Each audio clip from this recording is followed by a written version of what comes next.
Buenas noches, bienvenidos a Cosechas y Negocios. Hola Cristian, ¿cómo estás? Hola Martín, ¿cómo estás vos? Bien, ¿y vos? Bien, muy bien. Bueno, nos corremos un poquito del eje y vamos a hablar de algo de profundidad de la Argentina, ¿no? Sí, a lo mejor algún rasgo distintivo argentino. Bueno, sí.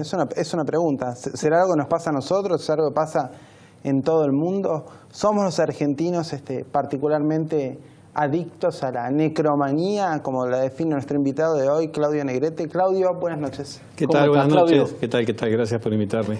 Claudio escribió bastante. Desde que yo lo conozco hace 20 años se la pasa escribiendo, o más, que se la pasa escribiendo. Pero bueno, hoy lo convocamos por dos libros.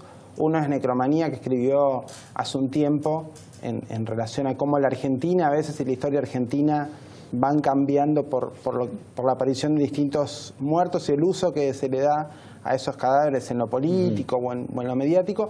Y La profanación, que es más referido al tema de las manos de Perón, un tema, que en los 80 explotó.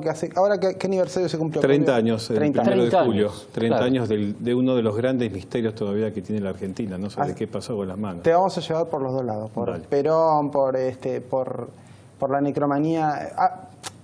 ¿Qué estás definiendo vos como necromanía? Bueno, necromanía es una palabra nueva que a mí me sirvió nueva porque tuve que conjugarla, no es ningún misterio, ¿no? Necro, muerte, manía.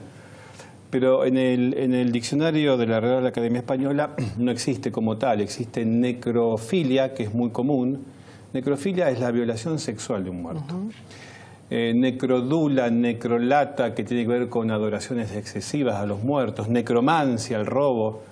Pero necromanía a mí me permitió describir un comportamiento cultural, porque cada una de estas partes forma parte de este ADN argentino de tener una rara relación con la muerte y los muertos, la manipulación de los muertos, y me pareció que la palabra que más definía era la manía, es decir, que es una obsesión, ¿no? Una obsesión fija que hace que por distintas vías los argentinos, a lo largo de la historia, a lo largo de la historia y también de distintos sectores políticos, sociales, culturales, ha conformado una especie de ADN cultural a través del cual se practica o se acepta que hay una forma de manipular y de utilizar a la muerte y a los muertos en función, obviamente, de los intereses de los vivos. Ahora, pareciera el caso más reciente de esto, por ejemplo, el de Maldonado. Maldonado vuelve a traer este tema, por eso hablo de que es una pauta cultural, no es una mala intención ni algo, está casi en el inconsciente colectivo argentino. El tema de Maldonado, como se fue desarrollando, inmediatamente se produce la puja por el muerto. Es decir, no se deja aparte qué pasó con la persona, encontrarla, de qué murió, ¿no? Sino que en el mismo instante en que se sospechaba que pudo haber muerto, empezaron a tironearlo por intereses políticos. Una corriente que decía, lo mató la gendarmería sin ningún elemento. Otra corriente que decía, no lo mató, lo escondieron, se murió y lo escondieron en otro país. Ahora, ¿qué ocurrió ahí? En realidad, el cuerpo de Maldonado fue una especie de campo de batalla de ideas políticas o de ideas de ciertos sectores de poder que querían comprobar la tesis o la teoría propia. Y el muerto, ¿qué pasa a ser? Un segundo plano. El muerto pasa a ser manipulado en función de eso que uno piensa. Ahora, Claudio, ¿cuánto de esto tiene que ver, y a propósito también del caso Maldonado, en la dificultad que tiene la justicia argentina por encontrar culpables, delimitar los hechos fríamente y delimitar los responsables y los culpables de cada muerte, de cada masacre. ¿Se puede establecer algún grado? No, es un elemento más. Es un elemento más que si Argentina tuviese una justicia rápida, eficiente, acotaría mucho el margen de esta manía de usar a los muertos para dirimir estas disputas. No es un tema exclusivamente argentino. Obviamente que la aproximación, el vínculo con los muertos y la muerte es un tema propio de la especie humana. Einstein, el oftalmólogo, se llevó los ojos de Einstein. El cerebro fue cortado en más de 200 partes para ser estudiado. El patólogo, en el año 90, que había hecho la disección del cerebro de Einstein, lo encuentra un periodista de Estados Unidos y tenía en la cocina un frasco con un pedazo del cerebro de Einstein. Pero hay otro comportamiento social, sobre todo en los países desarrollados. Hay una condena, sin duda social, moral, probablemente la justicia actúa más rápidamente. Acá hay un doble juego. Está el que lo hace o los que lo hacen, los que manipulan, y también una sociedad que ve ese juego. Mirá, lo que más nos define a los argentinos en este tema, que tiene que ver con la justicia, donde nos diferenciamos en el mundo, en algo tan sofisticado como es la figura del muerto desaparecido, que son los desaparecidos. Ahí hay una manipulación del muerto, porque la desaparición no implica en el hecho jurídico que no hay prueba del delito solamente, es un aspecto. En el caso de la dictadura, la desaparición fue un castigo al muerto, para no ser velado, no pudieron ser... la familia no pudiera buscar. Claro, y es una presión también, es una extorsión. Mantener el secreto de qué pasó con los muertos, con los cuerpos, es una extorsión a la sociedad y a las familias. De alguna manera, la violencia de los años 70 se mantiene vigente desde las sensaciones, de la presión psíquica, manteniendo el secreto de miles de muertos, de cuerpos muertos que están desaparecidos. Las manos de Perón, técnicamente, están desaparecidas. No se sabe dónde están. Fueron robadas. Ahora, el que tiene el secreto, la información de dónde está el cuerpo o dónde están las manos, tiene poder. Y ese poder en distintos niveles es ejercido como una forma de presión y de extorsión social, o quizá en el caso de las manos, aquellos que estuvieron involucrados en el robo de las manos de Perón. Pero ¿qué pasa por lo cual voy a dos casos, creo, los más inmediatos, que son Nisman y Maldonado? En el caso de Maldonado, como vos decís, uno veía determinados sectores como más preocupados por la condena al supuesto perpetrador, cuando algunos sectores decían que había sido gendarmería, que el interés en encontrar efectivamente al muchacho, ¿no? Digo, yo lo digo un poco banalmente, pero lamentablemente fue muy así.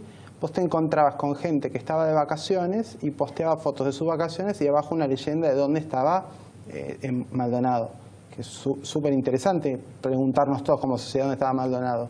Pero parecía que lo que se quería no era encontrarlo, lo que se quería era demostrar que era, no sé, una vuelta a los 70.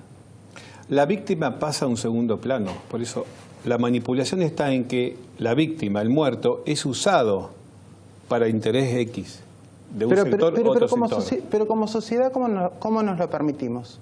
Digo, como sociedad, primero debería ser, averiguar la verdad. Averiguamos la verdad. Después de averiguar la verdad, discutimos 3 años si fue culpa de gendarmería, de gobierno, los mapuches, no sé. Pero acá no es que no hubo discusión. Parecía que no importaba encontrar a este muchacho, sino que lo que importaba era establecer la responsabilidad. El tema Maldonado es una expresión más de la necromanía como pauta cultural histórica. A ver, cuando lo matan a Lavalle, vamos al siglo XIX. Lo más preciado para los partidarios de Lavalle era que el enemigo no se quedara con el muerto, con el cuerpo, y se lo llevan a Bolivia en aquella época. La historia es conocida, pero vale repetirla. A medida que el cuerpo se iba pudriendo, le iban sacando los órganos y los iban enterrando encima para que nadie los tome. Y así lo que llegó a Bolivia fue un cuerpo totalmente putrefacto, pero salvaron el símbolo de Lavalle.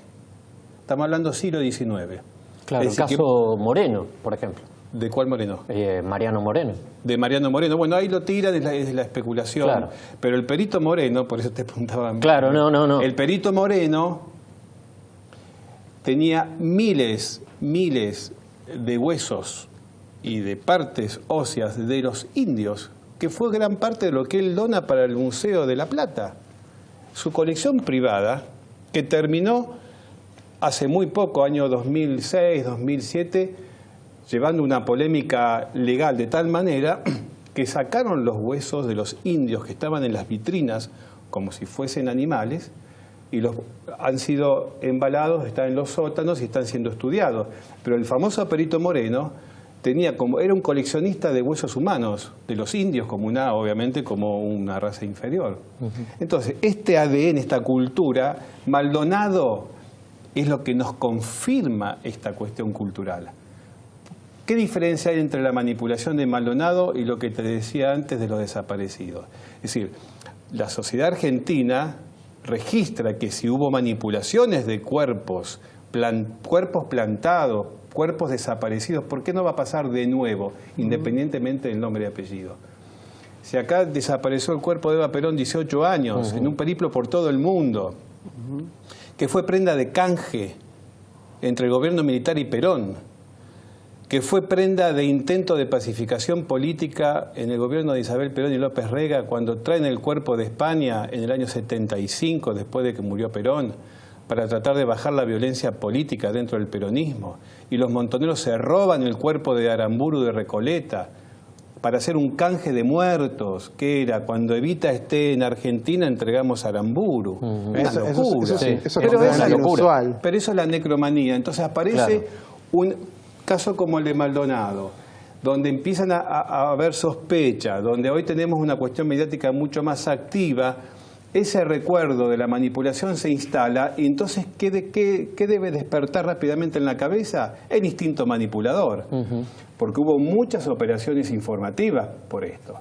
Y además una comprobación, la foto que sale del cuerpo real de Maldonado muerto, cuando lo llevan a la morgue de Esquel, esa foto que estuvo por las redes, eso es necromanía pura. El que saca las fotos, el que la pasa y el que la distribuye. Claro, y pasó lo mismo, te pongo un ejemplo parecido. Sí. Me lo contaste en el próximo bloque. Vamos a una pausa y ya seguimos hablando con Claudia Negrete.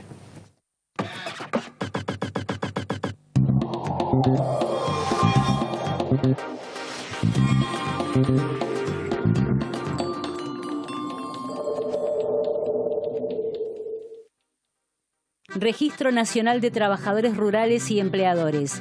Informate en www.renatre.org.ar o llama gratuitamente al 0800-777-7366. Dignificamos el trabajo rural. Renatre. Somos el campo. Aleja la rama negra y al yuyo colorado. Aleja la rama negra y al yuyo colorado. Juan, ¿qué haces? ¿Qué voy a estar haciendo? ¿El ritual contra la rama negra y el yuyo colorado? Probaste con HIT. ¿Con HIT? A ver. HIT. Aleja la rama negra y al yuyo colorado. Pará con los rituales y aplicá HIT. HIT controla más de 20 malezas difíciles de hoja ancha gracias a su excelente poder de quemado y a su versatilidad de uso. BASF. We create chemistry.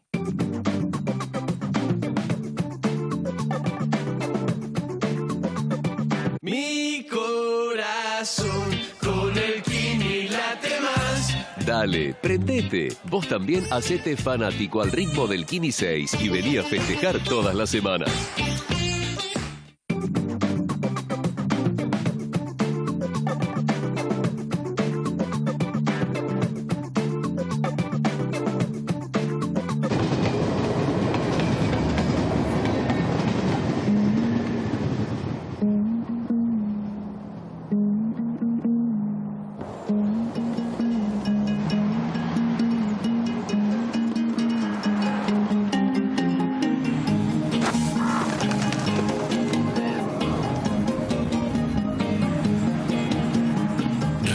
Tecnología para hacer tu vida más simple.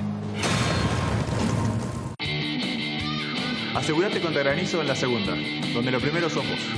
Grupo Asegurador La Segunda. Si la vas a hacer bien. Hacela con tu 100% si la vas a hacer. Hacela bien. Un banco presente junto a todos los argentinos. Banco Nación. El fruto de nuestro trabajo es parte de tu mesa. Por eso, queremos que nos conozcas. En Monsanto ayudamos al campo a producir más alimentos cuidando los recursos naturales. Entrá a Descubrir Monsanto y sé parte de la conversación. Cuidar el medio ambiente y contribuir a resolver los problemas de las comunidades en las que operamos son los pilares de nuestra política de responsabilidad social empresaria. Cresud, nuestro valor es la tierra. Ser la mejor empresa láctea es una gran responsabilidad.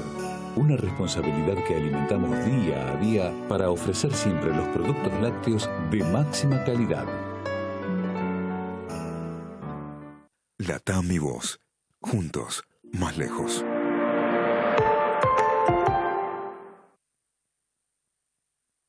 Tranquilo, desenchinchate. Sumate a la nueva tecnología de Solomon Otec para liberarte de las chinches de tu soja. Solomon Otec. Si es Bayer, es bueno.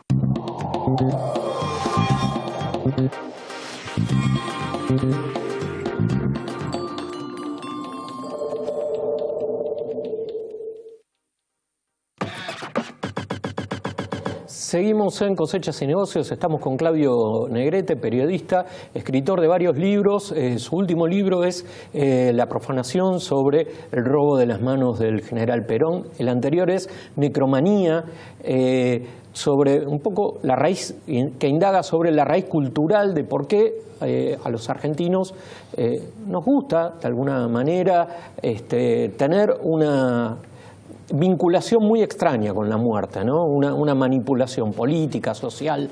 Claudio, vos nos contabas que habías visto que hay una raíz cultural en esto, ¿no? ¿Cuál es esa raíz cultural?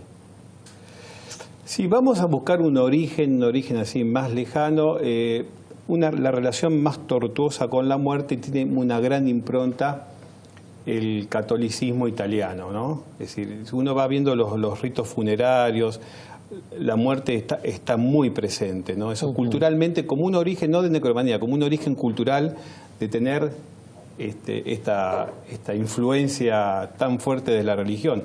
De hecho, para la comunidad católica, el cristianismo en general, pero la católica en particular, el símbolo, la figura más importante es el Jesús muerto, no es el resucitado.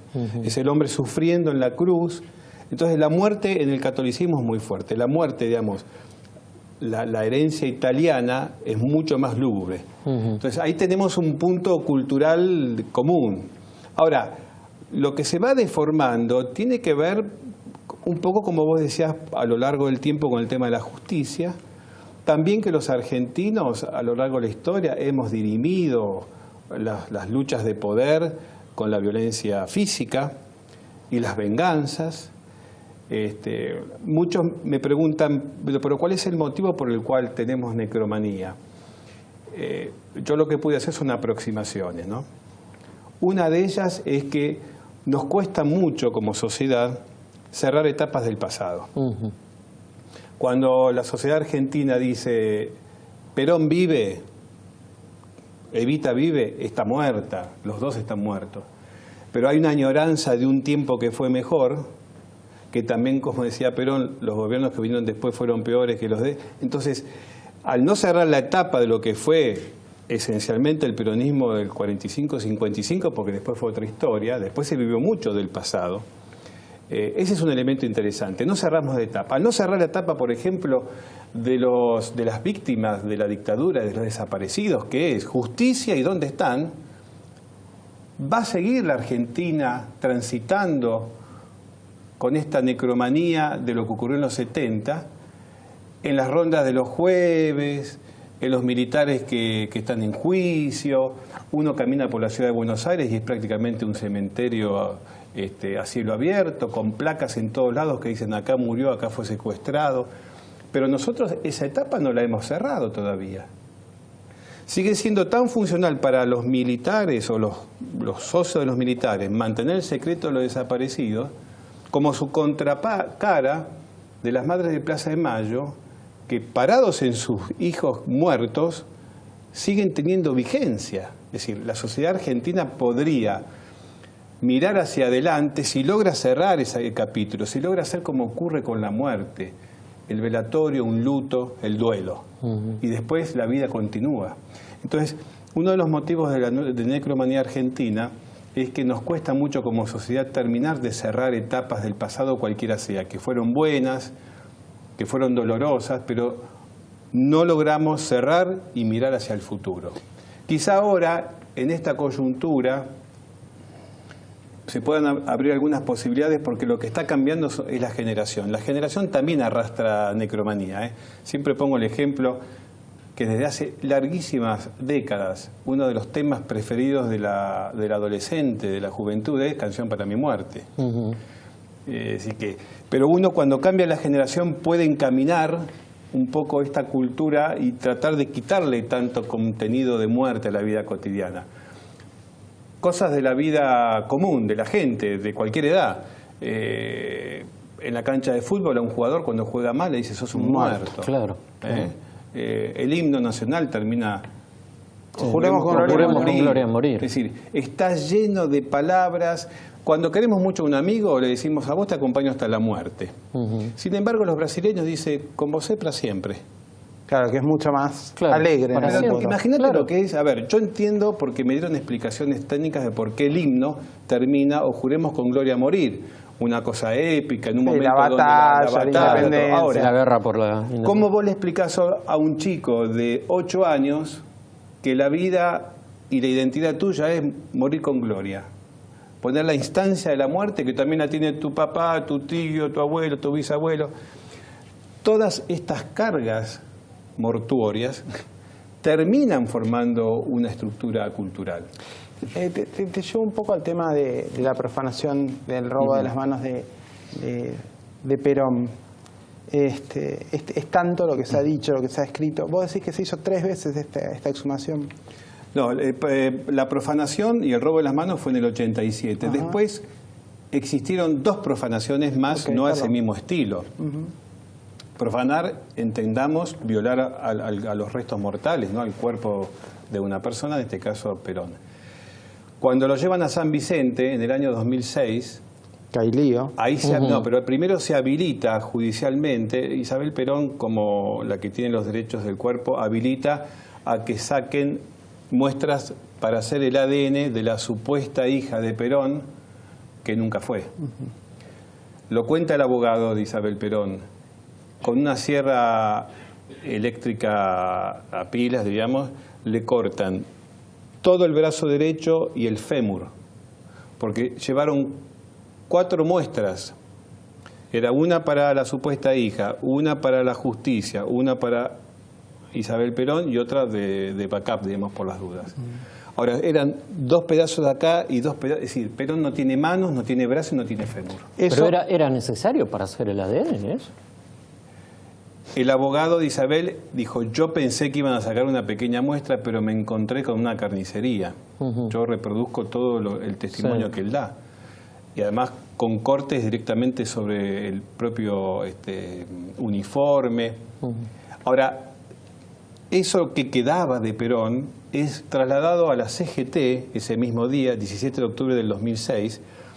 Ahí tienen que cambiarlo de ataúd porque el original presidencial había sido roto por los profanadores, lo cambian con lo que eso implica, con dirigente de la CGT, eso lo hizo la cochería de Péculo. Lo llevan 60 kilómetros hasta San Vicente, en medio de 20.000 personas, y finalmente a los tiros con Madonna, que era un chofer de los Moyano. Es decir, que el homenaje a Perón, la utilización del muerto, recreando un nuevo 17 de octubre, un nuevo velatorio, ahí tenemos necromanía pura.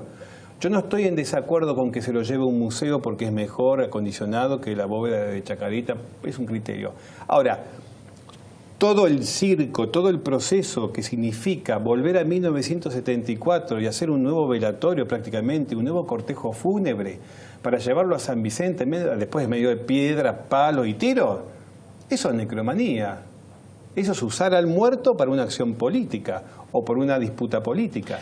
Y la segunda, entonces después, con todo lo que pasó, bueno, perdón, el féretro de Chacarita lo tienen que sacar verticalmente.